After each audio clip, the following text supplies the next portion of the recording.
It is now 28 minutes to 7. This is Morning Express, and like they say, TGIF, thank God it's Friday. But it's time for us now to look at the dailies, and we'd like to start off with the Standard and Zinzi Kibiko who is going to be handling that. And of course, you and I know that this week we've been treated to a not too sweet story about sugar, with claims of impurities in sugar, other claims of copper being in sugar, others saying that there is no trace of any impurities, that the sugar is okay. And of course, the question is which way to go. So Zinzi, the headline this morning on the Standard is shocking verdict on sugar. So introduce your panel and let us know what shock we have.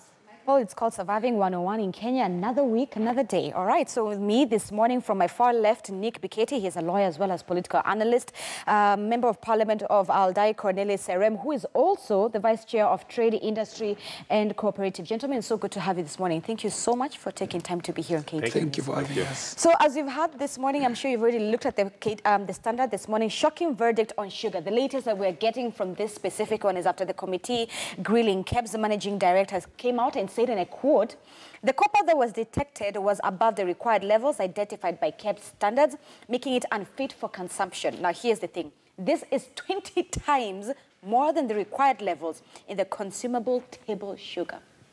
Mheshimiwa Serem. It's very unfortunate that we are in this situation, that we are actually consuming products that have been tested by institutions mandated to do the job and get paid for. It took time for me to crack and to make KEBS admit that they are more copper than expected in sugar. So we're saying that, or rather they're saying that there's no mercury, but copper is present. And on top of that, this week we've seen both Cabinet Secretary of Interior, Matiangi, who is in charge of security, our borders, and Aden Mohammed, who is in charge of our industry, that's manufacturing, giving two different answers towards Kenyans. It's unfortunate that we have that situation, but the fact doesn't change that the sugar that we have is not fit for human consumption. We saw the documents. We saw the analysis from both KEBS and DCI. And I'm telling you, it's not pleasant that we have that kind of sugar in our homes. Yeah. Nick, majority have come out and said that this is a whole political issue. It's a political gimmick which just now has a health hazard to it. All this is just politics. Number one, the fact that what taxation has done to sugar, is it killing our local industries and so forth. Before we get to the health aspect, this is just another political gimmick in Kenya. I will agree it is, because how can we have the same government have a double speak? And to me also, KEBS to say there is no mercury, there is more to it than meets the eye, because I don't want to believe that Matiangi came out of air to say there is mercury. Right. And when I was listening to the KEBS director yesterday speak in Parliament before their committee, he said there are other labs in this country. So this is a test from one lab. And he was asked a question. If there is mercury, he said, we've not tested for mercury. So, you know, you could take a sample to the lab, but have you tested for that particular substance being there or not? And that's the question that I'm also actually expecting Mheshimiwa to tell us clearly, that did he say they tested for mercury and it is not there, or they did not test for mercury? So those are two different positions. And also, as you've correctly put it, I think we are being treated to a sideshow, or somebody is trying to divert us to the real question. And also what I expect Mheshimiwa to tell us today, last week, Honorable Duale said, and he said he will table before Parliament and I will table to the relevant committees. So I also expected yesterday for the committees to be questioning, who are the importers of these substances? Everybody, legislators are only telling us, we know. Whoever is coming up, we know. We know these people. We shall name these people. We shall... Who are these people? Put faces to them. Put faces to the names. I mean, put faces to these I know. Mr. To this sugar. Let's be honest ourselves. The one, we asked KEBS to explain to us whether the sugar has mercury. They confirmed that there is no mercury. So they tested for the substance and Yes, confirmed? they did actually test for mercury, and they didn't detect. But also, they confirmed that there is, from the analysis, that the copper is in there.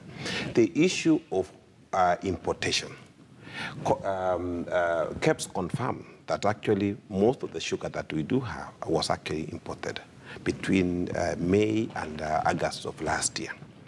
And in their own view is that most of the sugar could have been contaminated in the process. I had a hard time getting answers from them whether the sugar was tested in the country of origin. So that was they actually contaminated in the country of origin or it's in Kenya. They confirmed that they did actually test it in the country of origin, but they didn't have the analysis to confirm whether it was actually tested in the country of origin. Two, the analysis that they gave us were only for the sugar that had been impounded by CID or DCI. I was asking them, why do we have the analysis of what has been impounded? We also want analysis of what in the shopping centers and the supermarkets. Okay, we had 2 brands that actually showed there is high level of copper, and they were very. The PS trade was very concerned that we are naming the companies that their sugar failed because they fear that tomorrow morning maybe they'll lose business. I was telling them, you know, we don't really care whether you lose business. We better lose business but save lives. So, Mheshimiwa, what's the way forward? Do we recall the sugar that is in our shelves? That's our recommendation as a committee. Right. We told them that all the companies that have sugar with copper or any other impurities that cannot be consumed by humans should be recalled. They said they will. I asked them how many tons and which other brands were supposed to be recalled. They were not in a position to explain to us which companies and when are they going to do it. Nick, as a lawyer, legally speaking, what is the way forward for KEBS? Because this is a body that has been mandated to have proper standards. Because this whole sugar saga puts into light KEBS' ability to govern proper standards of what comes onto the shelves that Kenyans consume. Zinzi, I quite agree with you, and it is quite surprising that the legislators are now going for the neck of the Commissioners of Ethics and Anti-Corruption Commission, when they actually also have KEBS to deal with. If anything, the KEBS management should actually also be heading towards Milimani courts. Because we are talking about lives of Kenyans. Who slept on his job? That is the big question that needs to be asked. Because we can't, and you know, here we are talking about food. Now, this is not NYS anymore, where some money can be stolen, but somehow I can survive. If I can take my salt and ugali, I can survive. But here, we're now saying sugar that is used for food, that is used for production of pharmaceutical products, for drinks. These are consumable. And we still seeing these people rolling around our streets like, you remember Justice Odunga saying people are catwalking on court orders. For me, KEBS should be put to answer more than what meets the eye. And the Minister of Industry, the Minister of Internal Security, I don't know who's in charge of KRA, that period, how much of this sugar have we consumed? Because the window was for 6 months.